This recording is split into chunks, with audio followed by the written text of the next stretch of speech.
Oui, c'était pour me mettre avec le panel, mais je reste debout.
Nous allons pouvoir commencer. Bonjour à toutes et bonjour à tous. Je suis Emilie Albérolin, je suis directrice de l'équipe conseil en durabilité de Schneider Advisory Services, qui est désormais la nouvelle marque d'EcoAct. Donc nous gardons la même mission, nous changeons d'identité et nous enrichissons notre périmètre d'intervention. Donc EcoAct a rejoint depuis le 1er octobre l'équipe internationale de conseil de Schneider Electric pour poursuivre notre mission sur la transformation durable des organisations.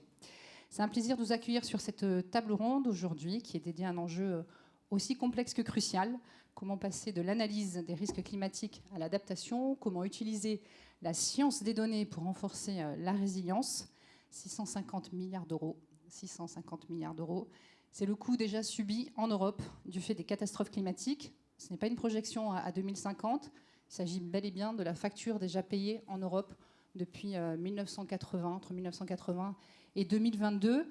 C'est l'Agence européenne de l'environnement qui a publié cet été, en juillet 2025, une étude où elle estimait justement les pertes économiques liées aux événements météorologiques et climatiques extrêmes. Et donc, elle nous éclaire très clairement sur les enjeux. Les pertes s'intensifient et les secteurs clés sont en première ligne. Le secteur de l'agriculture, 48 milliards d'euros qui sont perdus chaque année. Donc, ça représente 6% de la production annuelle. Et seuls 20 à 30% des pertes sont assurées. Donc, le reste est porté évidemment, impacte directement les exploitations. Les infrastructures aussi fortement impactées par ces événements extrêmes climatiques. Et les coûts sont aussi très, très élevés. 46 milliards d'euros de pertes seulement en 2021 provoquées par les inondations en France. Donc la tendance est claire, elle est préoccupante et l'accélération montre bien qu'on n'est pas dans un événement, une tendance conjoncturelle.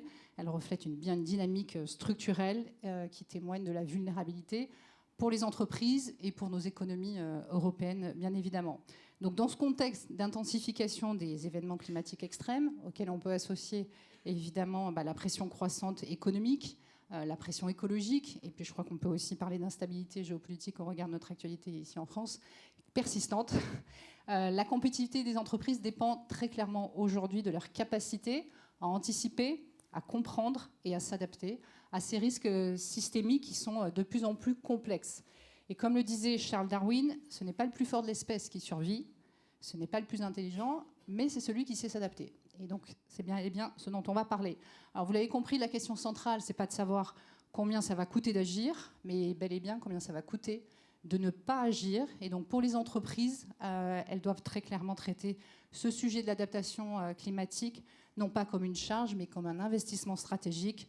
Nous le savons, nous le comprenons, les entreprises qui anticipent, qui s'adaptent, réduisent leurs coûts futurs, sécurisent leur chaîne d'approvisionnement, renforcent leur attractivité et évidemment leur compétitivité. Alors pourquoi la science des données dans tout ça? Parce qu'effectivement, face à cette complexité, la science des données s'impose comme un levier unique pour transformer l'incertitude en décision stratégique.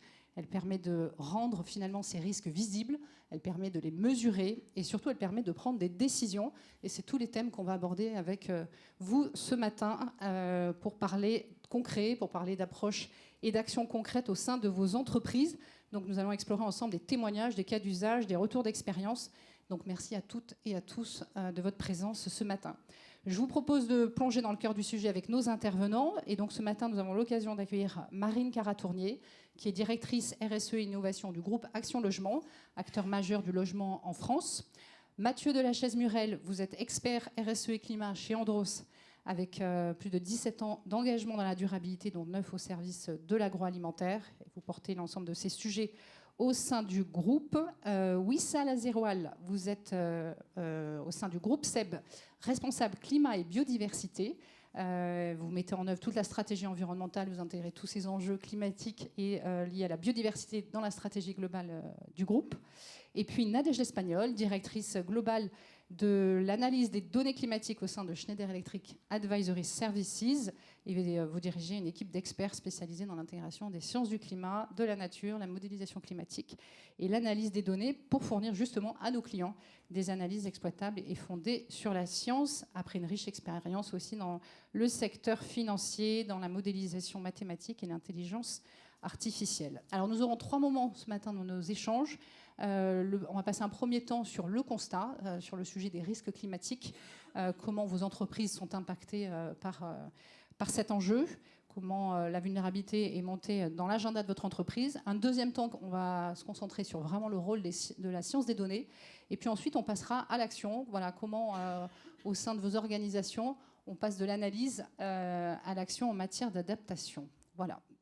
Donc je suis assez loin, mais on va tâcher d'avoir un dialogue proche, d'avoir de la proximité. Donc premier temps d'échange sur les risques climatiques, un impact financier et opérationnel qui est d'ores et déjà tangible au sein de vos organisations. On va débuter avec vous, Mathieu, en s'intéressant au secteur de l'agro-industrie, avec Andros, qui est donc un groupe de ce secteur-là, une marque française spécialisée dans la transformation des fruits et des laitages. Vous êtes présent dans 25 pays, 52 sites industriels, 13 000 collaborateurs. Comment le sujet s'amène à vous? Quels sont les principaux risques climatiques auxquels vous faites face? Comment la vulnérabilité, c'est devenu un enjeu stratégique pour Andros? Très bien. Bonjour, enchanté tout le monde. Déjà repartir un petit peu du constat finalement, parce que c'est ça qui nous a marqué, qui nous a fait réfléchir pour avancer et accélérer la démarche d'adaptation. Rappel un petit peu, aujourd'hui on est à plus 1,36 de réchauffement climatique par rapport à l'ère pré-industrielle. On a atteint le seuil des 1,5 degrés en 2024. Pour rappel, l'accord de Paris, c'était de ne pas dépasser 1,5 degré si possible, en tout cas de rester bien en dessous des 2 degrés. Donc on voit quand même que ça s'accélère assez vite. Pour respecter l'accord de Paris, il ne faut pas dépasser 450 ppm, particules par million. On est déjà à 430 ppm. Je vais être un petit peu dans la technique, mais pour vous donner un petit peu quelques ordres d'idées. On prend 2 ppm par an. Depuis 2 ans, on prend 3,5 ppm. Donc faites le calcul. L'inertie climatique, même si toutes les activités s'arrêtent, le système Terre continue à se réchauffer pendant 10 à 20 ans. On prend donc 3,5 ppm. Vous avez compris, il nous reste une fenêtre de tir qui est extrêmement courte pour agir. Très concrètement, 1,36 degrés, ça donne déjà des anomalies, des extrêmes de plus 10 à 15 degrés, en anomalie de température. Donc déjà, mon premier conseil, quand on parlera tout à l'heure d'adaptation, c'est qu'il faut aussi réfléchir aux extrêmes climatiques à intégrer dans les modèles climatiques. On parle souvent des médianes, ce qu'on appelle le Q50, le quantile 50. Il faut intégrer désormais le Q10 et le Q90, c'est-à-dire les 10 valeurs les plus basses et les 10 valeurs les plus hautes, pour vraiment arriver à anticiper ce qui va nous arriver en termes d'aléas. Moi, ce qui m'a marqué, et c'est pour ça qu'on a accéléré sur le sujet de l'adaptation, on parle de chiffres un petit peu abstraits, plus 3 degrés à la fin du siècle. La trajectoire TRAC, trajectoire de référence adaptation au changement climatique, pour la France, plus 4 degrés, on va se prendre, c'est ce qu'il y a dans les tuyaux. Si on respecte les contributions nationales de chacun des pays, ce qui n'est pas gagné, je pense particulièrement aux États-Unis, ça donne plus 4 degrés en 2100, plus 5,2 degrés en moyenne l'été en 2100, avec, pour les étés centenales, de plus 9 degrés en moyenne. C'est même pas ça les extrêmes. Ça donnerait des extrêmes de 15 à 20 degrés. Donc d'où l'importance dans vos plans d'adaptation d'intégrer ces fameux extrêmes. Et on voit déjà aujourd'hui, on atteint 43 degrés sur l'été de 2025 par exemple. Donc ça c'est le premier point, intégrer les extrêmes. Les temps de retour des événements, quand vous allez faire vos plans d'adaptation. Ce qui m'a aussi marqué, l'été qu'on vient de vivre, avec 43 degrés, on avait une chance de vivre le même été, une chance sur 15 en 2015, lors de l'accord de Paris. On avait une chance sur 196 de vivre ce même été 2025 lors de la Convention de Rio en 92. Et il y a un siècle, en 1925, il y avait absolument une impossibilité d'avoir ce type d'été.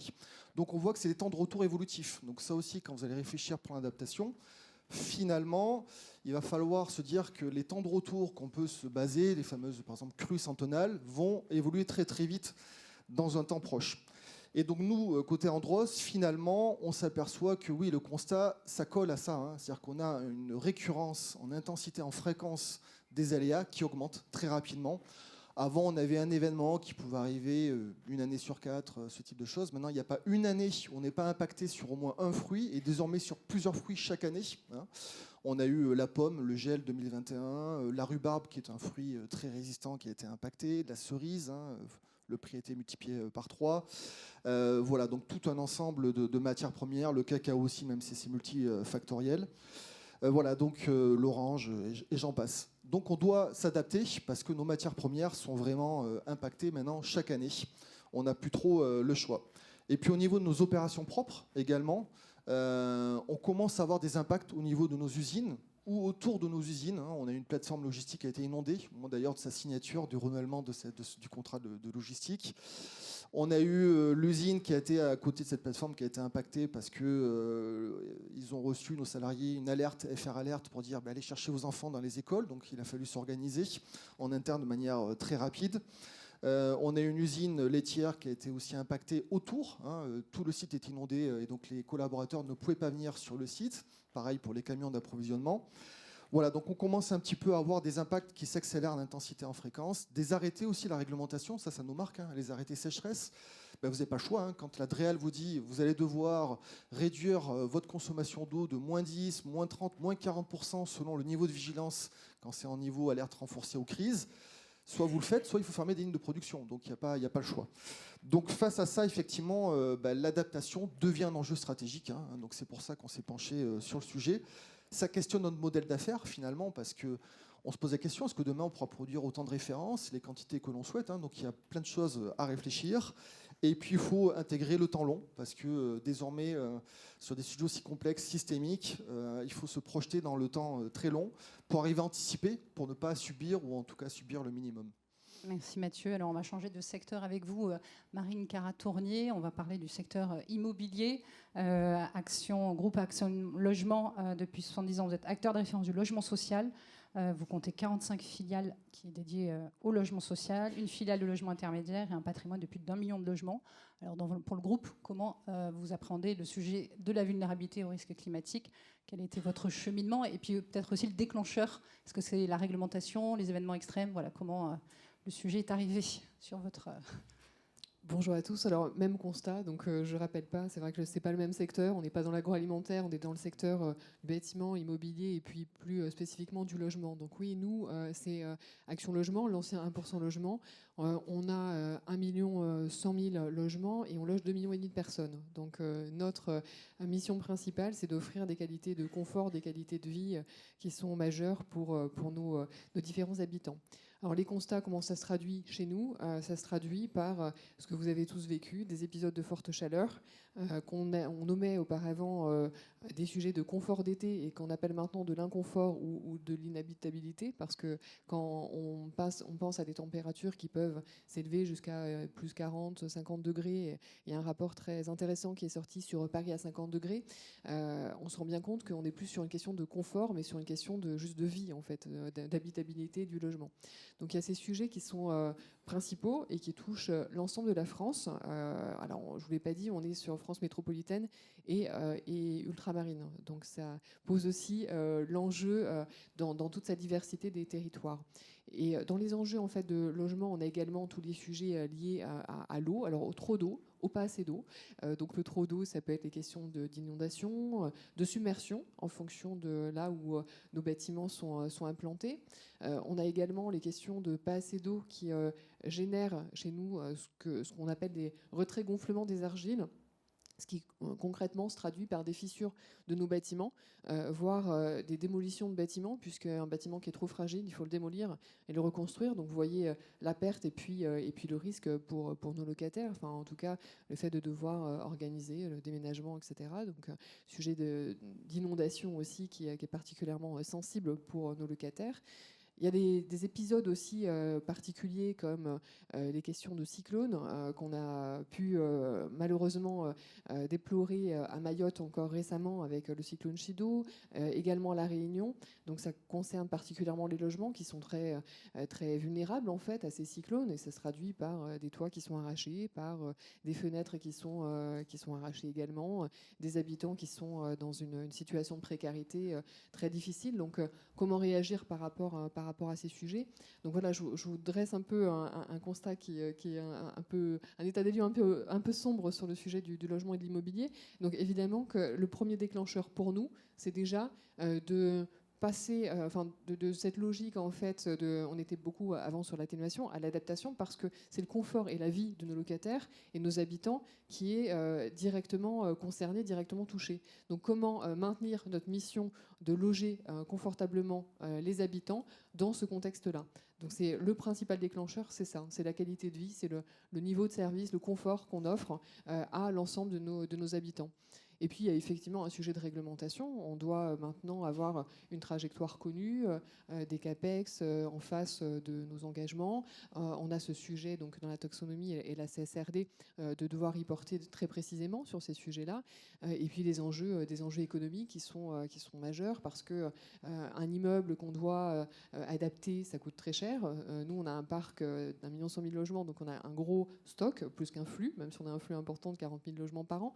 Mais en vérité, on a quand même un stock important, ce qui veut dire que mettre en conformité ou adapter l'ensemble du parc, ça représente des coûts majeurs qu'on ne peut évidemment pas basculer sur nos locataires puisque ce sont des loyers qui sont encadrés donc dans le parc social. Donc on a, en termes de financement, il faut que ce soit porté par les entreprises. Donc c'est un enjeu aussi très important parce qu'on sait qu'un parc qui est résilient, ça lui permet en fait d'avoir moins de vulnérabilité par rapport à ces sujets. Et donc économiquement parlant, il y a un enjeu majeur et puis un enjeu d'assurance puisque comme on a de plus en plus régulièrement ces aléas climatiques, pour pour toutes les raisons dont on vient de parler.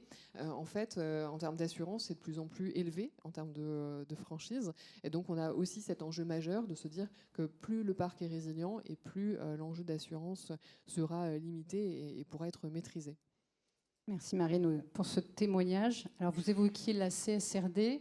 On va poursuivre avec vous, Vissal Aziroual, du groupe SEB. Donc on change de secteur des équipements électroménagers. Est-ce que la CSRD a été un déclencheur pour vous? Comment le groupe SEB est affecté par ce sujet des risques climatiques? Voilà. Racontez-nous comment vous avancez sur ces thématiques. Alors d'abord, bonjour à tous. Ravie d'être avec vous aujourd'hui pour échanger sur cette thématique très intéressante. Alors au niveau du groupe SEB, pour répondre à la question, la CSRD n'a pas été le déclencheur de notre approche sur le sujet. Et bien heureusement, sinon, vu toutes les années qu'on a passées à travailler sur le sujet, on se serait intervenu un petit peu tard. Donc c'est une démarche qui a commencé, je dirais, il y a pas mal de temps, où progressivement les enjeux climatiques ont pris de plus en plus d'importance. D'abord, comme vous le disiez, sous l'enjeu atténuation, où on a d'abord cherché à comprendre nos émissions, les réduire, et puis par la suite, le sujet de l'adaptation est également intervenu via différents déclencheurs. Un des premier déclencheur, c'est de se rendre compte que ces activités peuvent être directement impactées, que ça met en péril la continuité des activités. Par exemple, lorsqu'on a des sites qui sont dans des zones de stress hydrique qui sont confrontés à des risques d'arrêtés préfectoraux et donc des risques d'interruption de production, là, la question de l'adaptation commence à être beaucoup plus tangible pour plus de monde. Et donc, il y a eu une multitude de facteurs et la CSRD, en fait, est arrivée, non pas comme déclencheur, mais nous a permis d'engager de manière encore plus large dans l'organisation l'ensemble des parties prenantes et nous a permis d'aller aussi plus loin et de rechallenger tout ce qu'on avait déjà fait. Le fait d'avoir un cadre dans lequel il faut, entre guillemets, entrer, nous permet de revoir et d'analyser via des angles différents. Donc ça a vraiment été complémentaire à tout le travail qui avait déjà été fait précédemment.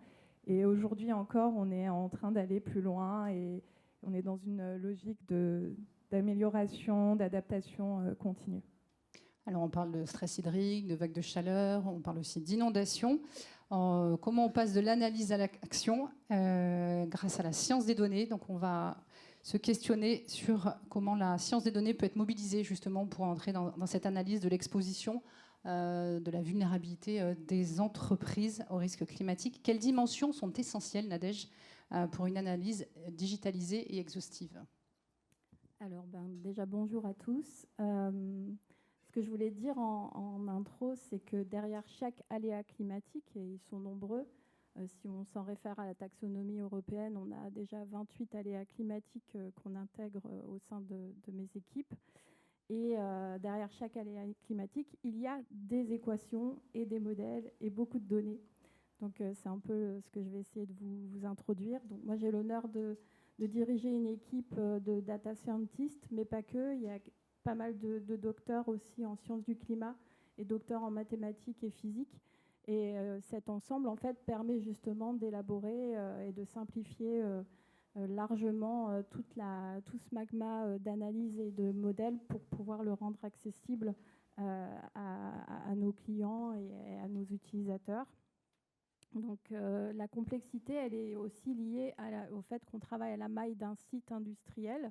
Donc ça demande un degré de précision d'analyse qu'il faut réussir à mettre en œuvre. Et donc on croit fortement justement au couplage entre ces sciences du climat et les mathématiques appliquées.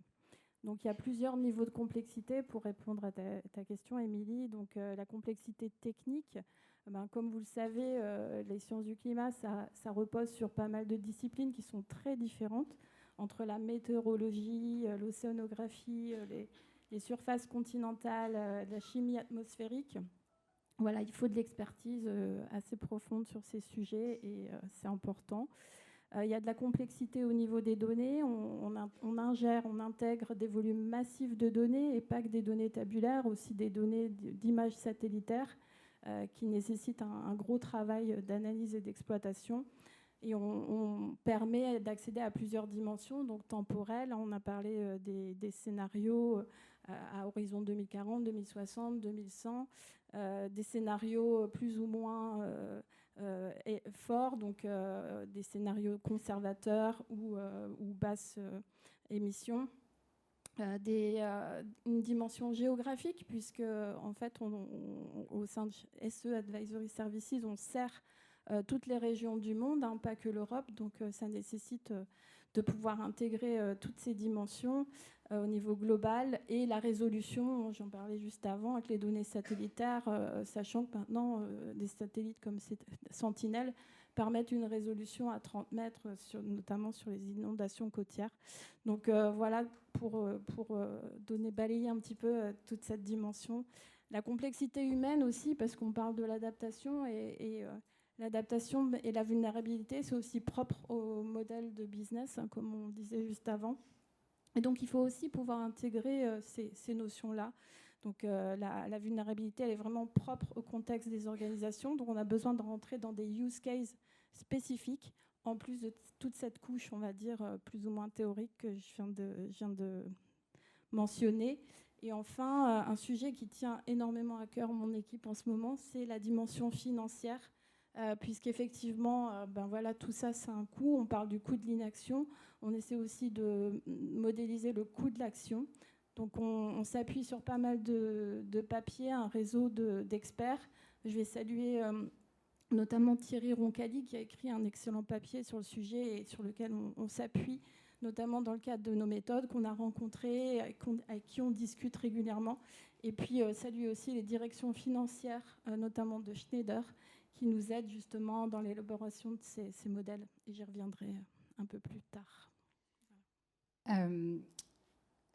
Donc tu témoignes de la grande richesse et des grandes avancées de la science des données, très intéressant, du magma de données utilisées et de la richesse des exercices de modélisation. Et pour autant, Mathieu, dans notre échange préparatoire, vous me partagez que vous aviez observé certaines limites et que justement, vous avez enrichi votre approche de modélisation pour intégrer les enjeux spécifiques du secteur agro-industriel. Oui, tout à fait. C'est un vaste sujet complexe d'utiliser toutes ces données. Déjà, la première question à se poser, centrale, c'est est-ce que les données que je collecte répondent vraiment à mes enjeux business ? Et donc, on a fait comme ça avancer notre réflexion. Donc, on a commencé sur de la climatologie pure en termes de sciences de data. Et on est parti sur vraiment de l'agroclimatologie. Donc, je vais vous donner un exemple très concret et simple. La date de floraison, si je fais de la climatologie, la date de floraison, elle est fixe. On sait que le risque de gel en avril va diminuer au fur et à mesure des décennies. Donc, la conclusion, les pertes de rendement vont diminuer. Il y aura de plus en plus de rendement. Agroclimatologie, cette fois-ci, la date de floraison, elle va s'avancer dans le temps. On sait que la végétation va débourrer, le bourgeon va sortir plus tôt. Le risque de gel en avril va continuer à diminuer, mais du fait de cette végétation qui va débourrer plus tôt, eh bien, le risque de perte de rendement va augmenter dans le temps. Donc, on a deux conclusions très différentes. Et donc, on a fait comme ça varier nos études pour basculer de la climatologie à l'agroclimatologie. Donc, si je reprends un peu le cheminement des études climatologiques qu'on a pu faire, on a au début défini des climats un peu, on va dire, androsiens, à notre sauce, pour faire du fruit à pépins, fruit à noyaux, donc de la pomme pour la partie pépins, de l'abricot, de la pêche pour la partie noyau. On connaît les typologies de climats qui sont adaptés pour faire ces types de fruits, donc on a fait des études en France sur 2 bassins d'approvisionnement. On a fait tourner les modèles sur des indicateurs qui sont nécessaires pour faire ces fruits, le nombre d'heures de froid, la précipitation au printemps, le nombre de mois secs, etc. Et on a défini comme ça des climat méditerranéen par exemple, pour faire de l'abricot du Roussillon. La conclusion de ces études, elles étaient intéressantes, mais c'était insuffisant pour travailler la maille variétale. On avait des écarts selon les modèles climatiques. On s'est aperçu qu'il était très important de faire du multimodèle pour augmenter la fiabilité. Et donc, on est parti sur de l'agroclimatologie. Donc, on a pris ces indicateurs qu'on avait, on en a rajouté d'autres, des indicateurs purement agroclimatologiques, du type date de fin de vernalisation, c'est-à-dire le nombre d'heures de froid pour faire un fruit, qui est d'ailleurs l'indicateur le plus important pour nous dans notre domaine. Voilà, ça peut varier de 500 heures pendant l'hiver à 1000 heures d'heures de froid pour avoir une floraison correcte et donc à la fin un nombre de fruits suffisant en termes de rendement. On a intégré la coulure, par exemple, c'est-à-dire les précipitations au moment de la floraison qui peuvent générer des maladies. Voilà, donc tout un ensemble d'indicateurs agroclimatiques qui permettent de répondre à des questions complètement différentes, du type dans quel temps je pourrais faire de la culture de pistache en France, quels sont les risques de gel lors de la floraison de mon pommier en 2080. Voilà ce type de questions auxquelles on peut répondre grâce à l'agroclimatologie. Donc on a fait avancer comme ça, en utilisant donc les données climatiques, on les a utilisées en France, c'est le DRIAS Climat. On a de la chance, en France, les données sont matures, on fait partie des pays les plus avancés, donc profitez-en pour faire vos études. Voilà. Et on s'est aperçu qu'il manquait encore un petit élément, c'est la partie hydrique. Et donc on l'a fait pour la partie française parce qu'on a le DRIAS eau hydrique qui nous permet de faire ces simulations. On a intégré un indicateur sur la sécheresse des sols qui permet de définir qu'à un certain niveau de seuil de sécheresse, on sait qu'il faudra irriguer. Et donc là, on a fait des simulations pour voir un petit peu à partir de quand on ne pourrait ne pas irriguer en intégrant un autre paramètre au niveau des débits des rivières, puisqu'on s'est aperçu que les rivières sont très connectées aux nappes superficielles et que dans l'arboriculture, on vient plutôt pomper dans les nappes superficielles. Donc en voyant les simulations des débits dans le futur des rivières, on a une idée des tensions qu'il va y avoir pour irriguer ou pas les cultures. Et on a fait des simulations avec et sans irrigation. Et là, vraiment, on a des études qui sont fiables pour prendre des décisions opérationnelles. On a fait ça sur la France, et pour la partie Espagne, parce qu'on a fait un peu une combo de ces deux pays, on n'avait pas ces données hydriques. Donc là, on a fait d'ailleurs appel à votre cabinet pour voir un petit peu comment vont évoluer les nappes phréatiques dans la profondeur de ces nappes et le taux de recharge sur deux bassins d'approvisionnement où sont donc localisés des usines et des bassins fruitiers, et voir le niveau de vulnérabilité. Et donc là, ça permet de prendre des décisions opérationnelles pour la suite. Merci Mathieu. Alors pour essayer de préserver quelques minutes d'échange avec la salle, il nous reste 15 minutes pour aborder comment on passe de l'analyse à l'action, comment on renforce de manière très concrète la résilience des entreprises. Nadège, du concret, au sein de Schneider Advisory Services, comment l'analyse des risques soutient les stratégies, et puis de manière encore plus concrète, avec peut-être des exemples sur des associations de données, de sciences de données, avec des solutions technologiques, et je pense notamment à ce qu'on fait avec Schneider Electric. Oui, tout à fait. Donc, pour rappel, on a 250 missions à notre actif sur les stratégies climat dans 30 pays. Et donc ça nous donne une mine d'or en termes de données, notamment de mesures d'adaptation qu'on référence, qu'on enrichit, auxquelles on associe, qu'on classe par typologie de site, par secteur et plein d'autres catégories pour justement alimenter, on va dire, des modèles prédictifs qui permettent justement de nous dire quel est le top 10 des actions d'adaptation qui permettront une meilleure réduction du risque d'un use case donné. Et donc on travaille aussi beaucoup avec Schneider Electric. Donc typiquement, on a fait cette analyse sur l'ensemble des sites de Schneider partout dans le monde, et on a identifié les sites les plus vulnérables. Justement, on parlait juste avant du stress hydrique, donc je vais repartir sur cet exemple-là. Et l'intérêt, en fait, aussi de la force de notre cabinet, c'est aussi de pouvoir proposer des solutions fondées sur la nature.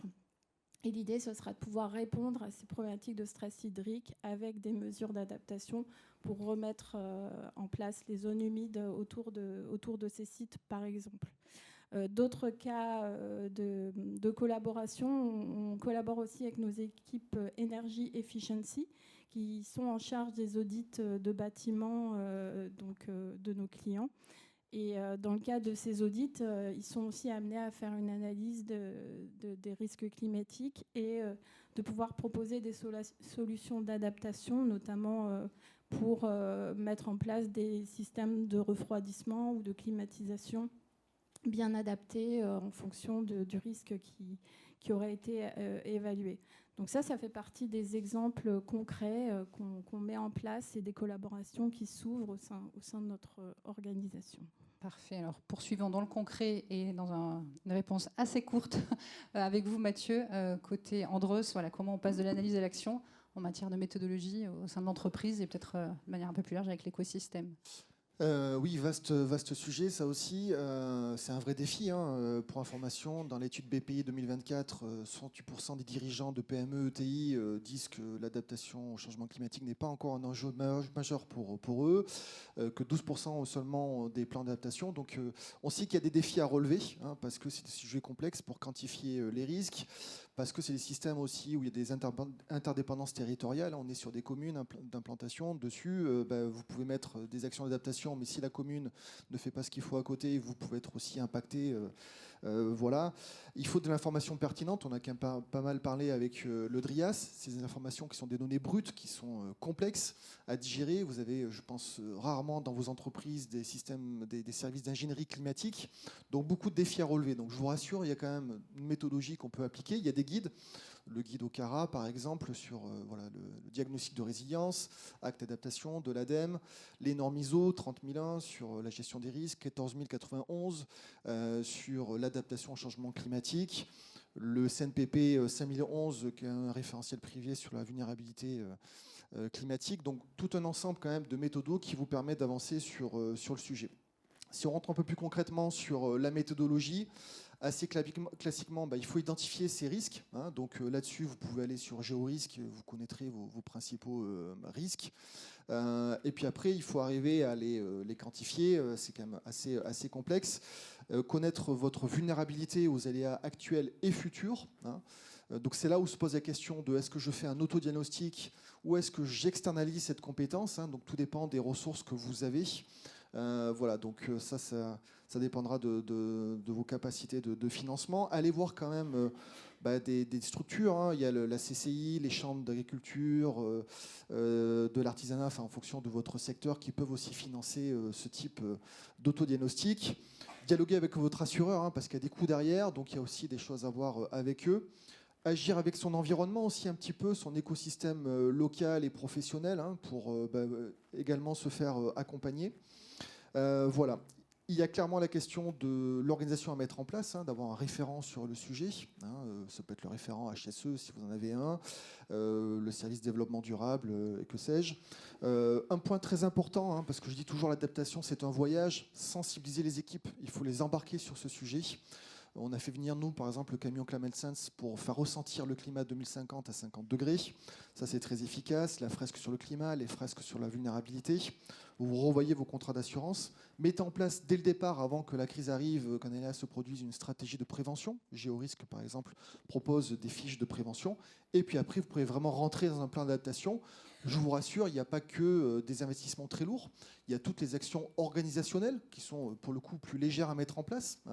Mettre en place un système de veille par rapport aux aléas, d'alerte pour protéger les personnes. Vous pouvez passer par Météo France, FR Alert, etc., Kéronos. Mettez en place un système d'orgas de crise, de manuels et autres, plan de chaleur et inondation. Et puis des actions techniques légères ou lourdes pour réduire, supprimer l'aléa en amont ou réduire la vulnérabilité de vos équipements en mettant en place les bonnes actions d'adaptation pour gérer donc les aléas qui pourraient se produire. Voilà un petit peu une méthodologie simple en quelques étapes. Simple et riche et évidemment efficace, on le souhaite au maximum. On va aussi parler de la chaîne de valeur avec vous, Wissal. Donc les risques climatiques évidemment ont un fort impact sur la chaîne de valeur. Alors comment le groupe SEB intègre cette dimension de cette chaîne de valeur en amont et en aval, on a introduit les fournisseurs mais aussi les clients dans votre stratégie de résilience, c'est un maillon essentiel. Alors pour le groupe SEB, la résilience climatique, elle passe avant tout par l'éco-conception et l'économie circulaire qui sont des véritables leviers de transformation de notre modèle. Alors au niveau de l'éco-conception, comment ça se traduit dès l'amont, l'idée c'est vraiment d'utiliser le minimum de ressources possibles et nous on a une stratégie assez poussée sur le recycler avec des objectifs ambitieux à ce niveau-là. Au niveau de nos opérations, comme beaucoup, améliorer l'efficacité de nos opérations à tous les niveaux, que ce soit l'efficacité énergétique, le recours à la ressource eau également. Et enfin, au niveau de l'utilisation de nos produits, qui pour nous aussi est un gros bout de nos impacts, L'idée, c'est vraiment de faire les produits les plus durables possibles et qui soient les plus efficaces possibles également en termes d'efficacité énergétique. Et dans le cadre de la durabilité, un point important, c'est que nos produits soient réparables. Pour nous, le groupe SEB a été pionnier en matière de réparabilité. Il a lancé des produits réparables 10 ans, puis 15 ans. Ça a commencé déjà en 2008. Et derrière, ça demande toute une organisation pour avoir toutes les pièces disponibles et le fait que ce soit réparable à un juste prix. Et un autre point très important pour aller plus loin et dans lequel on se lance, c'est également d'engager ses fournisseurs. Pour engager ses fournisseurs, il y a déjà le basique de leur demander de s'engager sur ces sujets-là. Ce qu'on a fait, nous, auprès de nos 500 fournisseurs qui représentaient le plus gros impact sur l'empreinte carbone. Mais au-delà de ça, c'est aussi comprendre les risques auxquels ils sont confrontés. Et c'est le travail qu'on est en train de faire actuellement. On essaie d'identifier les fournisseurs qui sont les plus à risque d'un point de vue stress hydrique pour d'abord les sensibiliser, mais également nous pouvoir anticiper et agir en anticipation pour tout ce qui est lié à la disponibilité des matières. Et enfin, un dernier point très important, toujours lié à cette logique d'intégrer l'économie circulaire à notre modèle d'affaires, c'est d'essayer de toujours se renouveler. Et c'est ce qu'on est en train de faire à notre niveau. On a lancé une nouvelle approche à travers le reconditionné. On a ouvert cette année à Issurti, premier centre européen pour le groupe SEB de reconditionnement. Et donc vraiment, l'idée, c'est de se réinventer constamment, de se challenger, de réfléchir à rendre son modèle d'affaires le plus circulaire possible. Et ça, c'est vraiment la clé en termes de résilience. Alors, on mesure à travers vos différents témoignages que la sensibilisation interne et externe est importante. Marine, de votre côté, comment vous parvenez à sensibiliser vos parties prenantes internes à ce sujet de la vulnérabilité, de la résilience, justement pour passer à l'action et accélérer l'intégration de ces enjeux ? Oui, en fait, c'est vrai que tout à l'heure, je vous ai parlé de l'exposition de notre parc, donc comment le parc est diversement touché par les aléas climatiques. Mais en fait, les solutions, elles sont très locales, puisqu'un bâtiment, c'est vraiment la réponse, elle est concrètement à l'échelle du bâtiment. Donc là, c'est la vulnérabilité, c'est-à-dire qu'on a mesuré aussi quelle est la vulnérabilité de chacun de nos bâtiments à ces différents aléas. Ils ne réagissent pas tous de la même façon à la chaleur, à l'inondation, au risque de cyclones, etc. Donc l'idée, c'est vraiment de généraliser la sensibilisation, parce que l'ensemble des métiers est concerné avec divers points de vue. Effectivement, le sujet RH pour essayer d'identifier de nouvelles compétences et nouveaux modes de faire. Les questions, la gouvernance, elle est particulièrement sensible à ce sujet-là, parce que c'est vraiment la stratégie du groupe qui doit intégrer cette notion d'adaptation, donc au plus haut niveau, pour que ça puisse descendre dans l'ensemble de nos actions, de nos plans d'action. Tous les métiers, donc je vous ai parlé des compétences évidemment, parce que c'est le facteur humain qui est quand même déterminant, mais les compétences techniques, les compétences de la donnée bien entendu, les compétences de proximité, parce qu'il faut accompagner le locataire, accompagner les changements. Il faut également que les maîtrises d'ouvrage chez nous soient très formées à ces sujets-là, et donc c'est les maîtrises d'ouvrage et c'est l'ensemble de la chaîne de valeur, parce qu'il ne suffit pas d'avoir un très bon maître d'ouvrage, un très bon maître d'œuvre, il faut que l'ensemble de notre chaîne de valeur soit sensibilisé au sujet et puisse travailler, puisse converger sur les meilleures solutions. Donc on a travaillé sur tous ces facteurs. On a aussi une spécificité chez Action Logement, c'est qu'on a créé un cercle des générations futures, parce qu'on se dit que finalement ces enjeux-là, ils vont concerner en premier lieu les générations futures. Donc on a sélectionné des collaborateurs de moins de 30 ans et on leur a demandé de travailler sur le sujet. Ils se sont saisis de la résilience. Ils ont fait une très belle vidéo que je vous invite à découvrir sur les réseaux, sur LinkedIn, si vous suivez le compte Action Logement. C'est vraiment très illustré par des actions qui sont déjà mises en œuvre, des bâtiments qui intègrent ces notions de résilience au changement climatique. Un bâtiment qui, par exemple, n'a pas été touché par une inondation alors que tout le reste du quartier l'était. Donc ça s'appelle le bateau Lavoie à Romorantin. Donc on a vraiment des démonstrations démonstrateur du fait qu'on peut avoir des bâtiments résilients. Donc ça, c'est vraiment important, y compris de sensibiliser les générations futures, parce que c'est vraiment eux qui nous apportent aussi cette vision et cette transversalité. Et puis, dernier sujet, moi, je dirige le développement durable et l'innovation. Et je pense que l'innovation, c'est un levier majeur pour accélérer. Parce qu'on en parle, on l'intègre. Il y a effectivement un sujet économique, un sujet de data, mais il y a comment on agit et comment on accélère sur ce sujet-là. Donc, on a rejoint une initiative qui s'appelle Nos villes à 50 degrés, qui est portée par l'Université de la ville de demain, pilotée par Meka Brunel. Et on a vraiment, avec l'ensemble de nos acteurs, décidé de créer un booster sur l'adaptation pour sensibiliser le plus largement possible, parce qu'on n'a plus le temps d'attendre.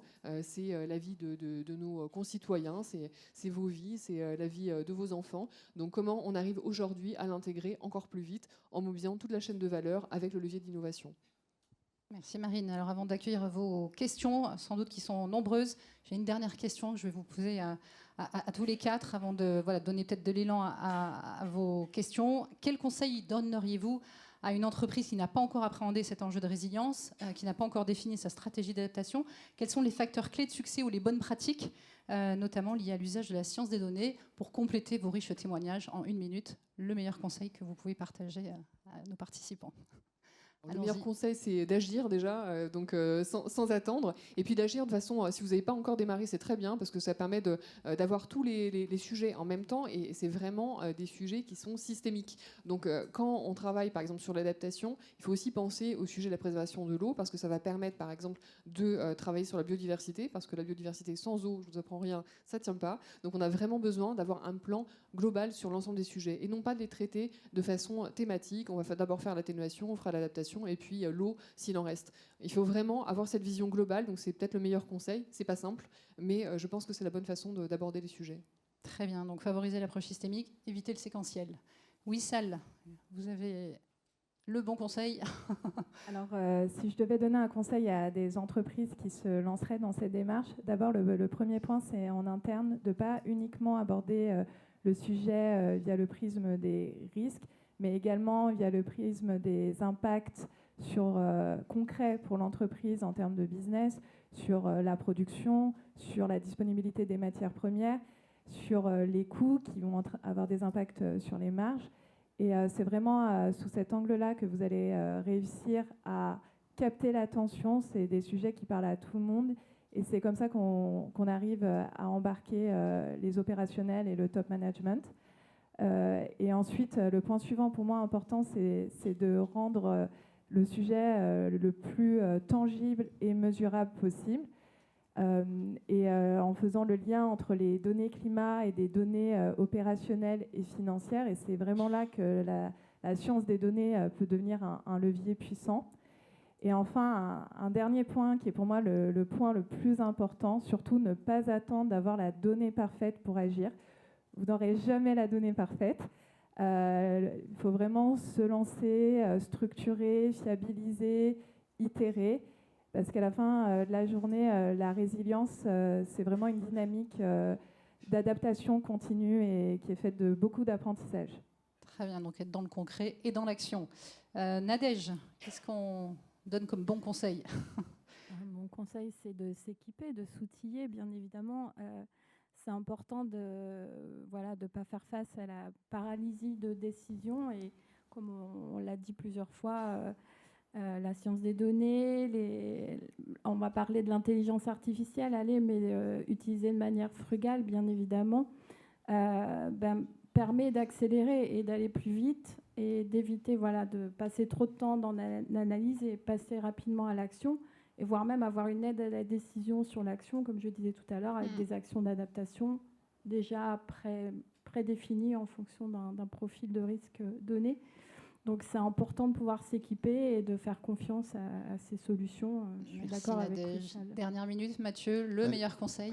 En 30 secondes, 3 petits conseils. Pragmatisme et méthodologie, vous l'avez compris, c'est essentiel, sujet très complexe. Donc prioriser, allez voir les aléas les plus importants, vos processus vitaux majeurs.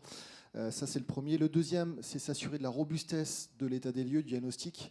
pour être crédible, pour aller après vendre votre plan d'adaptation auprès de vos décideurs en interne. Donc je vous invite, vous l'avez compris, sur des sujets aussi complexes, à aller chercher la ressource là où elle est disponible et probablement d'être accompagné en externe. Il y a des solutions pour ça. Et pensée logique, troisième conseil, pensée logique assurantielle, c'est-à-dire que sur des sujets aussi importants pour pérenniser son activité, il faut dépasser la logique héroïste, d'avoir un retour sur investissement sur les actions d'adaptation lourdes, voilà, pour pérenniser l'activité dans le temps. Merci Mathieu, je vous remercie vivement pour votre témoignage riche en expérience et en expertise aussi, et pour avoir relevé le défi de parler de ce sujet bien complexe et motivant aussi dans ce temps qui nous est court. Voilà. Merci d'être présent aussi. Si vous avez des questions, c'est le moment pour accueillir vos commentaires ou questions. N'hésitez pas. En tout cas, vous pouvez prolonger. On peut prolonger les échanges aussi sur notre stand. Nous sommes au 3e étage, stand 85, côté SE Advisory Services. Et sur le sujet des risques climatiques, on a aussi un certain nombre de démonstrations au cours de la journée des différentes solutions. Si ça vous intéresse, évidemment, n'hésitez pas à venir nous rendre visite. Des questions? Oui. Alors, je sais qu'il y a des micros. Voilà, je ne sais pas comment l'organisation logistique se passe. Merci. Bonjour. Julien Mode de la société Sapilogie. Merci beaucoup pour ces échanges super intéressants. Moi, je crois très fort en ce que vous disiez sur le fait que l'éco-conception, les achats responsables sont les principaux leviers pour construire une organisation plus résiliente. Comment est-ce que vous arrivez, vous qui vendez des produits physiques, à donner la main à vos équipes innovation R&D pour tenir compte dans leur processus d'innovation de ces futurs risques auxquels ils vont pouvoir vous exposer ou vous prémunir en fonction de leur choix de conception? Alors, c'est une très bonne question parce que justement, le fait d'embarquer l'ensemble des équipes dans la même direction, c'est un réel challenge au quotidien.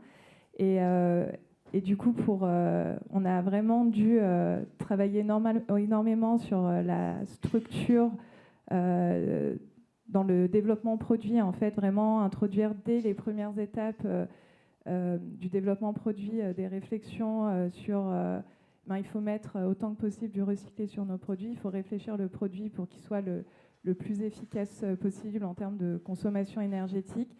Après, c'est un travail énorme et ce qu'on a fait à notre niveau, on a vraiment identifié les produits prioritaires sur lesquels on souhaitait travailler, et il y a un travail étroit qui est fait avec à la fois les équipes marketing et développement, mais également les achats et les équipes RSE à la tête de ça pour vraiment essayer d'embarquer tout le monde. C'est pas toujours facile. Il y a beaucoup de bonne volonté, donc ça aide beaucoup à faire avancer les sujets. C'est des choses qui tiennent à cœur à pas mal de monde aussi, donc ça permet d'aller plus loin. Mais bien sûr, c'est pas simple et ça demande de structurer la démarche pour qu'elle devienne systémique dans la conception des produits. Merci beaucoup. Est-ce qu'il y aurait une autre question, un autre commentaire? Oui, bonjour, merci pour la présentation. Moi, j'avais une question au niveau des fournisseurs et dans quelle mesure vous arrivez à répercuter vos considérations et vos analyses que vous faites en interne par rapport à différents risques sur vos fournisseurs pour qu'eux s'adaptent, et si jamais ils ne s'adaptent pas, dans quelle mesure vous devez changer de fournisseur, sachant que face à cela, il y a des considérations historiques ou financières qui peuvent être compliquées. Alors, moi, je vais répondre un petit peu rapidement parce que justement, on est actuellement dans cette phase d'aller plus loin et d'essayer de comprendre les risques auxquels nos fournisseurs sont confrontés. Et donc, je n'ai pas forcément de réponse parfaite pour cette question. Mais l'idée, dans un premier temps, c'est plutôt d'avoir une approche pédagogique, de les sensibiliser et surtout, nous, de pouvoir nous préparer en interne à avoir conscience de ces risques, conscience de quels sont les fournisseurs les plus exposés pour pouvoir mettre en place également de notre côté des plans d'adaptation si on est confronté à soit des ressources qui ne sont pas disponibles ou alors si on a des fournisseurs qui ne jouent pas le jeu, d'abord passer par l'approche pédagogique avant d'aller plus loin.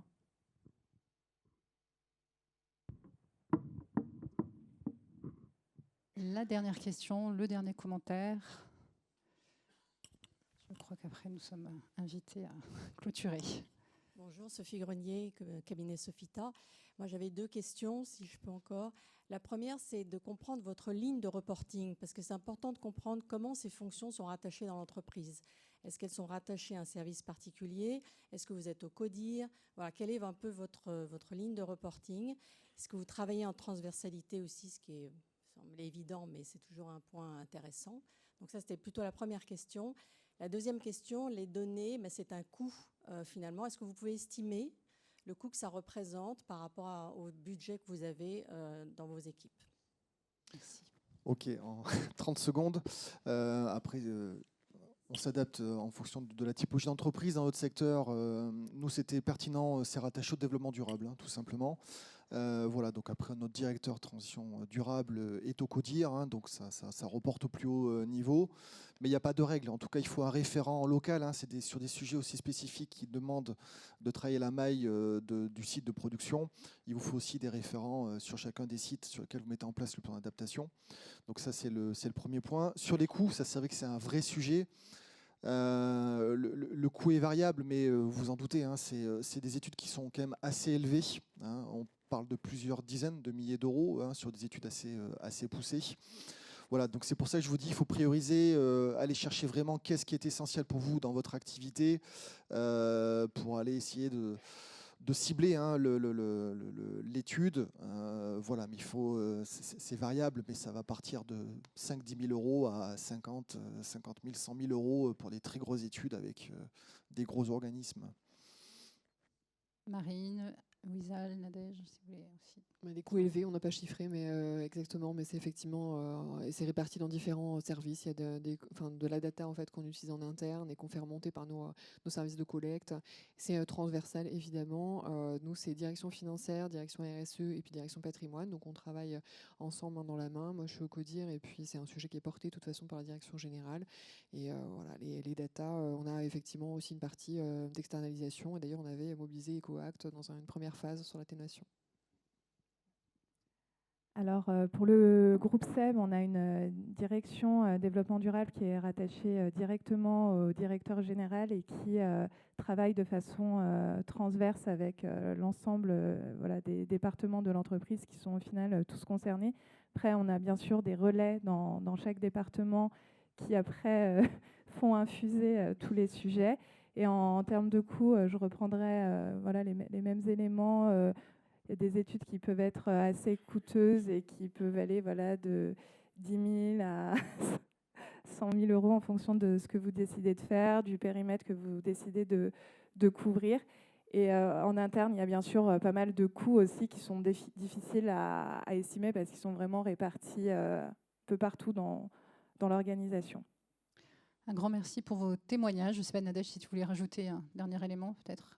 Non, juste pour dire qu'effectivement, il y a des coûts associés à l'acquisition de nombreuses bases de données pour traiter toutes les justifier. dimensions.